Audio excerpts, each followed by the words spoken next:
তো দেখো এটা হচ্ছে দুধের ছালি, মানে দুধের সর। সেটা আমি এটাতে বাটি থেকে আমি জমিয়ে রেখেছিলাম, এটা আমি মিক্সারে দিয়ে দিচ্ছি। তো এটা মিক্সারে দিয়ে দেবো, এটা আমি থেকে ঘি তৈরি করবো, সেই জন্য আমি এটাতে দিয়ে দিচ্ছি।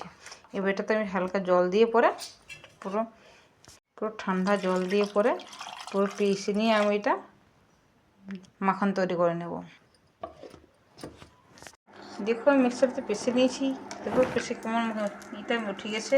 আর এখানে আমি কড়াইয়ে গরম হতে দিয়েছি, কড়াই আমি এটাকে এবার আমি এটা তুলে নেব। দেখো তুলে দিচ্ছি। কত সুন্দর হয়েছে দেখুন।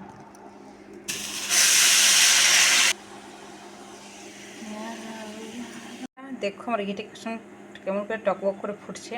এটা আমি নেক্সট দেখাবো যখন আমার পুরো ঘি তৈরি হয়ে যাবে তখন। ফাইনালি আমার ঘি দেখো রেডি।